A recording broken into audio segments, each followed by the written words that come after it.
With heartfelt gratitude, we begin this week's episode of My Community by thanking Sir David Seal and the folks of the People's Market for their unwavering support and generous contribution which have made the production of this series, My Community, possible. Welcome. I'm Sherwood McCaskey. This series provides a platform for people to share their stories. So David, your support is deeply appreciated. We thank you. In the spirit of gratitude, we also extend our thanks to the members of the Indian community for capturing their stories in an audiovisual format. This week, we hear from Mahmood Patel, a descendant of one of the East Indians who made Barbados his home. He takes us on a journey into his childhood community. Just in the suburbs of Bridgetown in Tweedside Road, Gills Road, and Kensington New Road. Those were my formative years. So I grew up just before independence. I mean, I wouldn't have realized that. You know, it took me years later to realize like where the early Muslim Indian community lived was where you would say where the poor whites of Bridgetown used to live. So in Gills Road, in Kensington New Road, in Chapman Street. I think they immigrated out, and for some reason it seems that part of East Indian community moved in there or bought those houses or lived there. So that's the area that I lived in when I grew up in Barbados. Growing up, I found that it was fairly easy. I mean, because in the 60s, I guess there weren't a lot of East Indians then, sometimes you would get teased at school about your hair, your nose, your mouth, and so on. But other than that, like on a you know how children display, it was cool. It was easy. So back then, you wouldn't have like big supermarkets, and so it was still a village shop. I remember definitely in Gills Road, there's still a village shop, and your mother would send you to go to the village shop to go and buy the small things, right? That still existed. The bread man, the so-called man, the man that would come and sell fish in a cart with ice, right? That was the kind of Barbados I grew up in.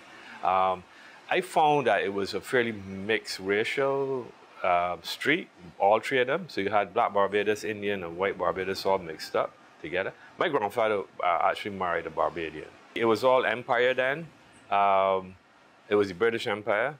And from what I've been told, this section of Gujarati or Gujarat Indian men mostly were doing business with South Africa and trading and so on between South Africa, Brazil, and Barbados was a transshipment point, and some of them ended up here and then decided to stay.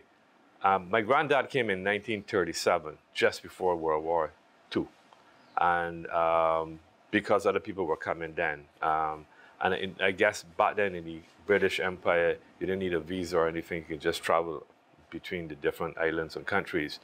And he decided to stay here. And then, like I said, you know, shortly after that, I don't remember how soon, but a few years later, he married a Barbadian lady and then decided, but he's staying here. I went to Ernestine Model School. I went to Harrison College, Barbados Community College, and UE. So I would say definitely I am a product of the Barbadian education system. I'm very grateful for that. In fact, I'm also very grateful to a lady called Eileen Blackman, who was a school teacher, and I think the headmistress of Vauxhall Primary School, who in some ways tutored me with extra classes after school and so on, essentially to give me the footprint or the head start of the education that I was able to achieve. So school was very important for us, or at least for my family, that you would try to find a way out through education as well. The Roxy was there in Bank Hall. That crossroad, it probably is a supermarket right now. Yeah, man, watching Chinese kung fu movies, Chinese martial arts cinema was a big thing that you would do. You would even sneak out of school and go to the Globe and watch a kung fu movie and then sneak back into school, right? Yeah, I grew up well informed on Chinese cinema and Chinese martial arts cinema. You had the Olympic, you had the Globe, you had the Roxy. They had another one, the Empire too. Yes, I used to. Yeah. The Empire was a functioning cinema then. One of the big games that we used to play back then was then called Mud Ball War, which was really different than, I guess. Bicycle riding for sure, Mud ball war was when you would take mud and make it into balls, and you have two different teams. And these would be like fellas in New Orleans, which is next to Kensington New Road. And we would have like two big teams, an Indian team, a black team, so to speak. And we would be playing mud ball war between each other. Cricket was also very important back then too. We had a cricket team that we would play again in Kensington and Murphy's pasture, which is just behind Kensington New Road. And surfing, beach, going to the beach, surfing, that was also big things then too. Beach culture was just one of the many recreational activities enjoyed by our youngsters all across this island. And gearbox would always go round every time it talk. Where they gone? The characters of the city. Where they gone? Where they? No. Over the years, Barbadians and visitors alike, while going about their business in the city of Bridgetown, have been entertained by well-known individuals. The vibrant street activities of these individuals have been crystallized in a calypso titled Characters of the City by Smokey Burke. I knew Gearbox from Harrison College, I knew Gearbox from Bridgetown. There was another guy that would always dress up in a suit on a bicycle. They did have some characters. King Dial was his name. Yeah, King Dial was a character, kind of interesting, complicated character, because I don't think he loved himself deep down. And he was kind of, complicated in a way. But yeah, I knew King Dial and I knew Gearbox, very much so. I remember Gearbox telling me one time, the sun that they shine on my mother toilet bowl is the same sun that they shine on the queen toilet bowl. But more or less to say that all we essentially similar or whatever. A fine example of the wit of Barbadian street characters. Now, what about relationships in Barbados? What were his experiences with acculturation? Was there general acceptance among the population? I didn't want to paint a romantic picture because one of the tensions that used to exist, I mean, with my parents is, so two things. I remember asking my dad one time, so Dad, Baji, I would call him Baji, right? You going back to India? You want to go back to India and live? And he was like, no. That what he liked about Barbados was that he found Barbadians had something called muhabbat, which means a kind of love or brotherly love, and that warmness, right? And so that he felt very comfortable here. At the same time, though, there would be a little tension because of religious differences, like eating, for instance, or whatever. You know, Muslims don't eat pork. The meat has to be halal. So there'd be those kinds of tensions. But what I could say, at least growing up and seeing, was that a lot of the first men that came to Barbados all married Barbadian women, for the most part. And then, like in my own family, my cousins and so on, or on both directions, married locals as well. Not girlfriends, but marriages as well. So there was a kind of intercultural relationships, but it wasn't always easy. And then there was the fear, right? Sometimes there'll be fear or whatever, or it'd be unknown, I found. But what I learned from my own journey is that usually culture and religion and all of these things like race are external things from your own identity or your own humanity.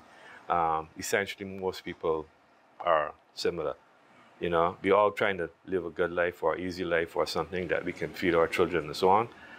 And when you go past those what I call peripheral differences, you find that there's a common humanity among people. At least that was what I learned from interfacing with black and white Bajans. I would call myself, first of all, a Caribbean person. So yes, I have an Islamic heritage, I have an Indian heritage, but I would like to see myself as a world citizen, a human being first.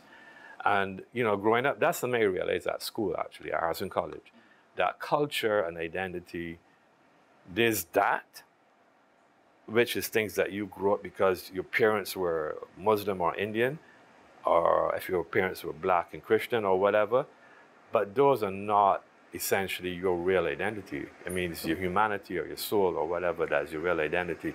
So I never really took anything as absolute truth. I think the most important thing is try to be a good person, try to leave the earth a little bit better than what you saw is probably the overriding things that I try to do. And so I looked at it from a syncretic point of view that I have Islamic heritage for sure, but I also live here. And so how do I make it work that it's mentally stable for me and I can negotiate both or three spaces or whatever. Yeah. I'm not a religious person in that context of rituals and so on. But yes, I am informed by Islamic politics and spirituality and so on. Well, as expected, Mahmoud has a love for Indian cuisine, but his palate also reflects the influence of Barbadian flavors. I still have a predisposition for Indian cuisine because of all the spices and the complexity of the food. But yes, I mean, my cuisine is fairly varied. And I do like the, rice and peas for sure. I love macaroni pie, but I try to stay away from it. Not sure it's the most healthiest thing. But yeah. And that's interesting. So you would find that in the Indian home, a lot of the Barbadian food has crossed over, right? Or you had variations. You would make rice and peas, but with an Indian influence. And certainly in the fish as well too, in the way of cooking fish. So you get that cross-pollination going on. Speaking of culture, what about trade dynamics and its influence on his culture? I would say that living in the city, going into Bridgetown, because my father was a tradesman too, and I would have to help him growing up, was that you start to get experiences with a cross-section of people, right? And learn how to negotiate and do trade or hustle or whatever with people. That brings a city dynamic brings a different dynamics than, say, maybe living in the country or living further out in the quieter part of Barbados. Yeah, so there was always a slight hustle going on when you were in the city. Always. Yeah. And if you know the areas of Bridgetown, like in the city, then you get a different kind of population too. Then you get people from the other islands living and so on, hawkers and that kind of thing. And that was a little, sometimes it could be not aggressive, but it was a little different, huh? Intense, yeah. So my father was a salesman. That's what a lot of the early Indian Muslim men did, itinerant tradesmen. And of course, I had to help him from the time I could crawl, because that was a big lesson. In fact, I would say that I learned from my father was work and the ethics of work and hard work, actually, from both my grandfather and my father. They both worked a lot and worked really hard to support the families and create something out of nothing, almost. And that to save your own money and to, build your own kind of asset base or whatever, those things were instilled in me from my dad. If I could say something from a cultural point of view, I remember when I had my first job, my father was ashamed of me. He was like that, Mahmoud, I would be more proud of you if you were self-employed. In fact, if he was even selling newspapers than going to work. And I thought I had a really cool job. It was not a bad job at all. But he was telling me that essentially self-employed people or people who make their own business or make their own way get more barakat, which means blessing. If possible, try to be your own employer or employee. Yeah, try and make your own way, your own business and so on. There's more blessings in that. And that was something that was literally instilled in me. Not only just thought. I would say, looking back, I'm not sure now how that trade is or whatever, but it was very, very intimate relationship in that my dad could go in houses and sit down in the front house and like almost sometimes depending on the customer, almost like family, and it would be like go and sit and talk to the family or whatever. I found it was, looking back, interesting relationship. Yeah, there was a lot of friendships done there, made there. And the exchange, not only of the business itself, but then the exchanging food or whatever as well. It used to happen quite a lot too. I think I'm lucky for that. I think that, because that gives you an insight in countryside Barbados, in rural Barbados, into like another subculture, like the agricultural side of Barbados, which I thought served me really, really well growing up here. Because then you get to know the real Barbados and the challenges that they had. Yeah, I thought that looking back, that helped shape me a lot as a person. Well, those trips to the countryside were invaluable classroom experiences. They offered lessons in the study of people and community dynamics, providing a deep understanding of Barbadian way of life, ultimately teaching them how to better serve their community. Now, this knowledge also enabled them to expand their provisions of goods and services to that segment of the population. Let us hear now of his perspective on tourism as he saw it in his days. I quickly worked out many, many years ago how important tourism was for Barbados. It's funny, you know, when I was younger, I used to, we were called the beach boys or whatever, the fellas that were selling black coral. I don't know if that happens anymore. But I had friends on the beach selling coral and stuff, and I always noticed that dynamic of tourism on that level. But yeah, beach culture for me was important because going to the sea, with surfing, swimming, hanging out, and yeah, that was I would say a big part of my young growing up life, hanging out, going to the beach. So that and what we call sex tourism was something I found very interesting in our culture. And that space on the beach with the guys selling coral, looking, hustling, and then sometimes they would marry a tourist and then head out. Yeah, that was part of our beach culture at one time. I don't know if it still exists. I suppose so. Maybe not in that same business way or whatever, but that's something that it stood out to me. Yeah, cricket was a big part of my early life. Unfortunately, I got so broken and disappointed when West Indies started to lose matches that I kind of got off of cricket. But I watched Lawrence Rowe make 302 in the Oval. I think after that, when West Indian cricket went down, I kind of lose interest in cricket. But yeah, cricket was a big part. Beach cricket, on the playing field, yeah. Commerce and business have always been associated with the Indian community.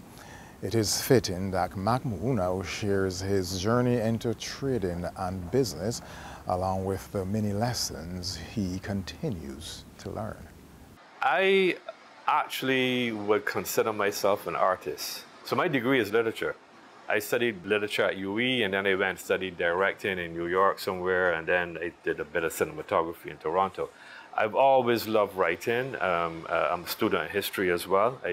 And if I had a choice, I would be a writer and a filmmaker only. Unfortunately, Barbados is not that easy to be a creative because of how our economy has developed as a colony and then out of the British Empire and so on. So I don't think we have reached that kind of complexity yet. I mean, it looks like it gets there, but I got into tourism as not the preferred way that I would like to do. But yeah, I mean, tourism in Barbados is the biggest part of our economy. And so I have been involved in tourism for many years. But longer than that, I have worked in the arts, in theater, in cinema or film. In fact, I used to head the Bridgetown Film Festival and the film group. Nala and Ian Smith and myself kind of started that whole movement of making local cinema. So yeah, I have always seen myself as more creative, kind of artistic person. So one day I had a friend, Lester Springer, who used to teach at BCC, and he was a photographer. And Lester was a really good photographer. And one day we went to Oisin's Fish Festival, and then he had this Leica camera, And it's like, Mood, hold that. And it was like, you know, put it over your neck, it's really expensive. And when I looked through that, and I was like, okay, this is where I want to be. I want to see the world through a lens, because then you get to shape it, and you can color it, and all of that, and you know, frame it and so on. And then the idea of depth of field and light. I think one of the things that I find fascinating about cinema is how you could play with light. Yeah, the darkness and the light and so on. I think that moment is the moment I still remember till now, from a filmmaking point of view. It's like, wow, I like this world that I can see behind the camera. How do you capture it? So again, I say I'm also a student of history, right? And identity. You know, if you really, really want to look at what we call cultural and mental and spiritual identity, the cinema that we consume on this side of the world is mostly an American cinema. And the images that we see are somebody else. And I quickly realized that if we're going to really fix these issues with identity and all of this, then we need to see our own images on the screen and our own stories as well, or try to anyway.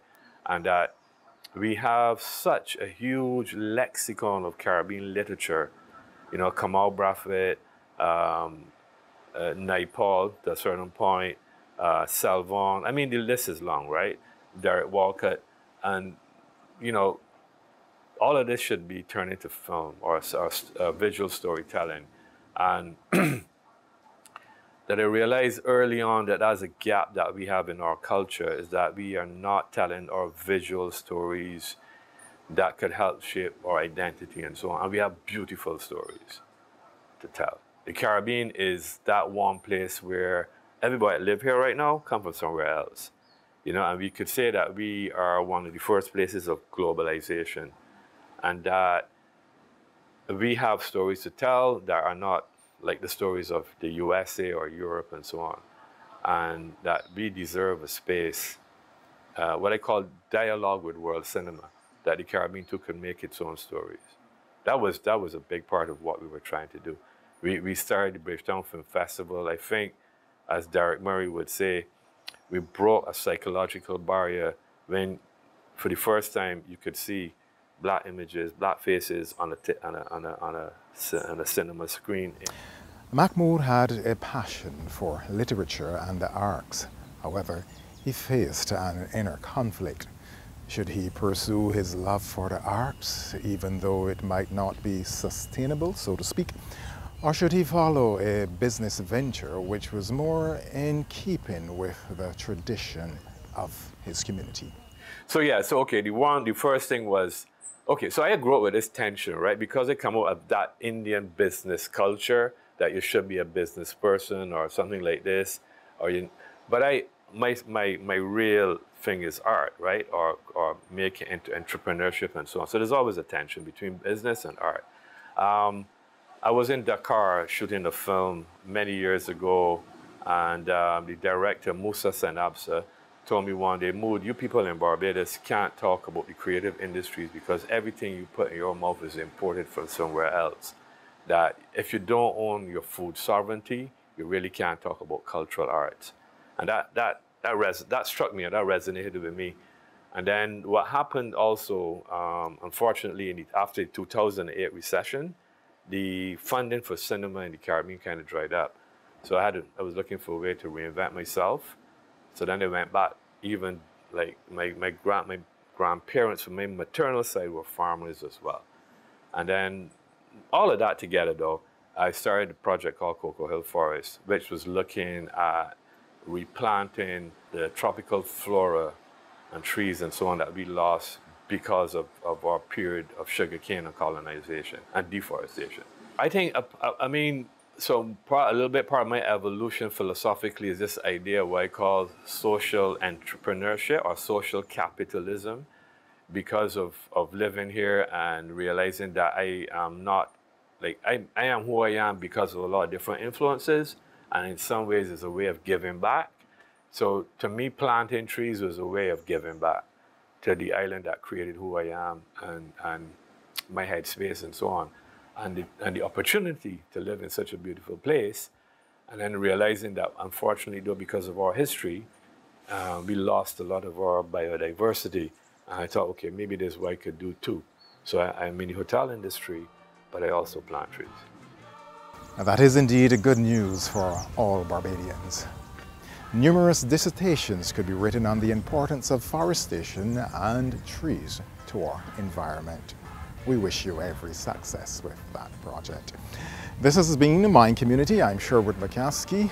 As always, do take good care of yourself and look out for the interests of your neighbours.